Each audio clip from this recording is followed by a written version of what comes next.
Hello friends, आज फिर से आप लोगों का इस स्मार्ट सीटेट यूट्यूब चैनल में स्वागत है।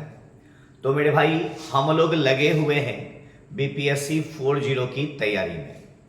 तो मेरे भाई, उसी के लिहाज से ये आपको 30 क्वेश्चन इस वीडियो में लाया गया है। देखते हैं कि आज के क्वेश्चन में क्या आता है।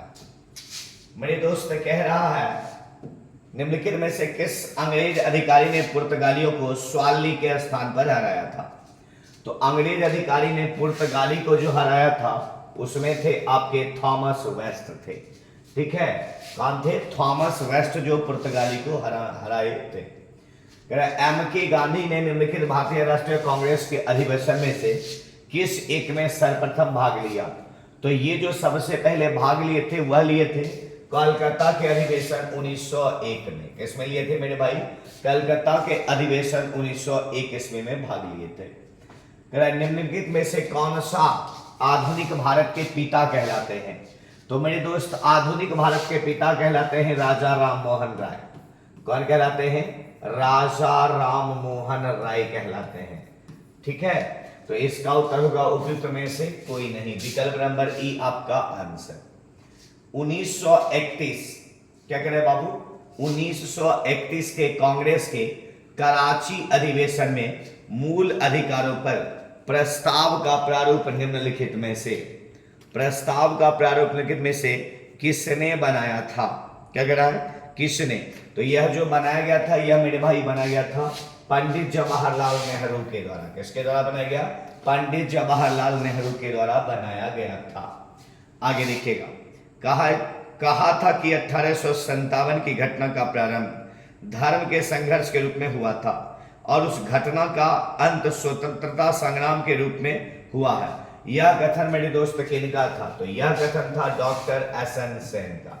किनका था? डॉक्टर एस एन सेन का था। आगे देखिएगा, कह रहा है मेरे भाई 1928 में साइमन कमीशन भारत में किस उद्देश्य से आया था? क्या कह रहा है? साइमन कमीशन जो आया था इसका संबंध था प्रशासनिक सुधार पर विचार के लिए। किस पर आया था? प्रशासनिक सुधार पर विचार करने के लिए यह आया था। ठीक है, अगला मेरे भाई देखिएगा, 1820 में थॉमस मुनरो के निम्नलिखित में से कौन सी लगान व्यवस्था आरंभ की गई थी? जो ये मुनरो किया था उसका संबंध था मेरे भाई रैयतवारी से। किससे था? रैयतवारी। विकल्प नंबर सी आपका आंसर होगा।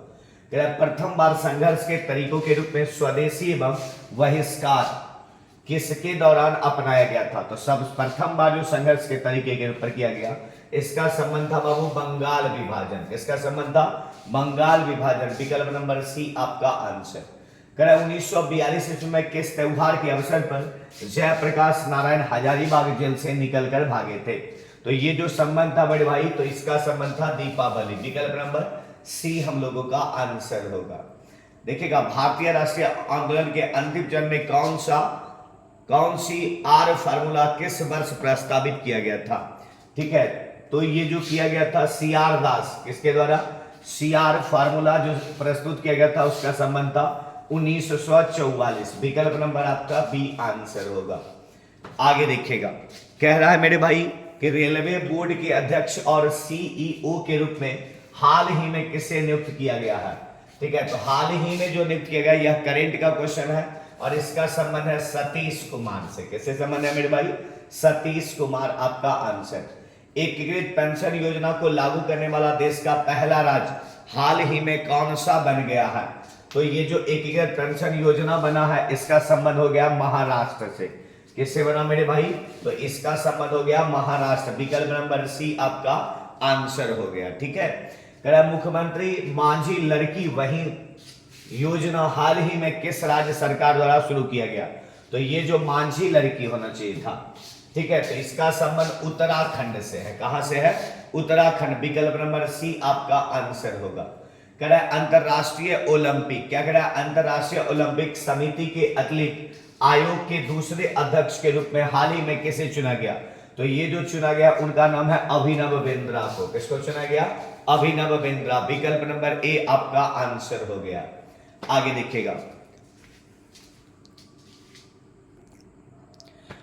देखिएगा, किस आईआईटी संस्थान द्वारा लाइव लोकेशन ट्रैकिंग के लिए ई सूज को विकसित किया गया। तो ये जो विकसित किया गया ये आईआईटी इंदौर द्वारा किया गया। किसके द्वारा किया गया बाबू? आईआईटी इंदौर द्वारा। पहली बार वैश्विक महिला कबड्डी लीग का आयोजन हाल ही में कहां होगा? तो ये जो संबंध होगा इसका संबंध होगा बाबू हरियाणा से। कहां से होगा? हरियाणा, विकल्प नंबर सी। बिहार प्रांतीय सम्मेलन का पहला अधिवेशन कहां हुआ था? तो बिहार प्रांतीय सम्मेलन का पहला अधिवेशन जो हुआ था वह था मेरे भाई पटना में। कहां हुआ था? पटना, आपका विकल्प नंबर सी आंसर। निम्नलिखित में से कौन हिंदुस्तान सोशलिस्ट पब्लिकेशन एसोसिएशन से संबंधित थे? तो इसका संबंध हो जाएगा आपका भगत सिंह, विकल्प नंबर सी आपका आंसर हो जाएगा। ठीक है, आगे देखिएगा। कह रहा है बाबू किस एक्ट के द्वारा भारत सरकार के गवर्नर जनरल को अध्यादेश जारी करने की शक्ति प्रदान की गई थी? तो ये जो प्रदान की गई थी ये 1861 था। इंडियन काउंसिल एक्ट 1861 आपका विकल्प नंबर बी आंसर हो जाएगा। आगे देखिएगा। कह रहा है पटना स्थित गोलघर का निर्माण कब हुआ? ठीक है, क्या कह रहा है बाबू? पटना स्थित गोलघर का निर्माण जो हुआ था वह कब हुआ? तो आपको ये एससीईआरटी के क्वेश्चन में मिल जाएगा। किस में मिलेगा मेरे भाई? एससीईआरटी के क्वेश्चन में मिलेगा। और इसका संबंध होता है 1786। क्या होता है? 1786 आपका विकल्प नंबर ई आंसर हो जाएगा। ठीक है, आगे की बात करते हैं। जल्दी बताएगा इसका आंसर मेरे भाई।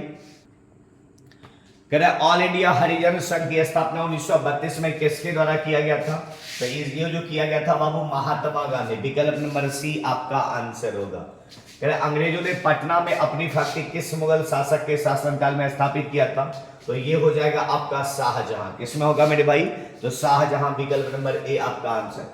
चीता, सांभर, चीतल इत्यादि के लिए प्रसिद्ध अभ्यारण्य है?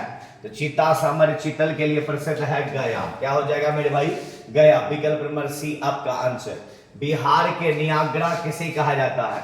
तो बिहार का नियाग्रा काकोलत जलप्रपात को कहा जाता है। किसको कहता है बाबू?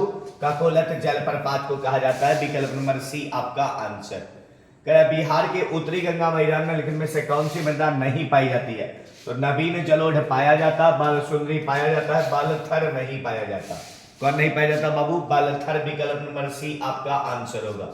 यह कौन कहता है कि यदि धर्म सामाजिक सुधार का समर्थन नहीं करता है तो उसे बदल देना चाहिए क्योंकि यह मानव द्वारा रचित है? तो यह जो कथन हो जाएगा यह गोपाल हरि देशमुख के द्वारा कहना है। किसके द्वारा कहना है? गोपाल हरि देशमुख का कहना है, विकल्प नंबर ए आपका आंसर हो जाएगा। आगे देखिएगा, देखिएगा किसे पश्चिमी भारत का पुनर्जागरण का जनक कहा जाता है? तो ये हो जाएगा एमजी रानाडे। क्या हो जाएगा? एमजी रानाडे। भारत के स्वतंत्रता आंदोलन के दौरान भारतीय राष्ट्रीय कांग्रेस के एकमात्र अध्यक्ष कौन थे जिन्होंने निर्वाचित होने के बाद भी अध्यक्ष पद से इस्तीफा दिया था? तो इसका संबंध हो जाएगा सुभाष चंद्र बोस। कौन दिए थे मेरे भाई? तो सुभाष चंद्र बोस, विकल्प नंबर ए आपका आंसर होगा। कह रहे हैं निम्नलिखित में से किस अधिनियम ने भारत के साथ व्यापार के मामले में ईस्ट इंडिया कंपनी के एकाधिकार को समाप्त कर दिया गया था? क्या कह रहा है? व्यापार को समाप्त कर दिया गया था। इसका संबंध हो जाएगा 1813 का चार्टर अधिनियम। क्या हो जाएगा? 1813 का चार्टर अधिनियम। ब्रिटिश ईस्ट इंडिया कंपनी की स्थापना के समय इंग्लैंड के गद्दी पर कौन बैठा था? तो ये जो बैठा था उसमें वो था एलिजाबेथ प्रथम। क्या था बाबू? एलिजाबेथ प्रथम। तो आज हम लोग इस वीडियो में 30 क्वेश्चन की बात किए हैं। तो मेरे भाई यदि आपको ये वीडियो अच्छा लगा होगा और यदि लगेगा कि आपके लिए लाभदायक है, आप यदि पुराने हैं तो अपडेट रहिए, यदि नए हैं तो मेरे भाई इस चैनल को यदि अभी तक नहीं किए हैं तो इस चैनल को सब्सक्राइब करें, लाइक करें, अपने दोस्तों में शेयर जबरदस्त करें, क्योंकि हमारी पहचान आपसे ही है। आपका एक शेयर कितना दूरी तक हमको लेके चला जाएगा वो हमको भी पता नहीं है। तो मेरे भाई फिर मिल रहे हैं बहुत जल्द अगले वीडियो के साथ, तब तक के लिए धन्यवाद।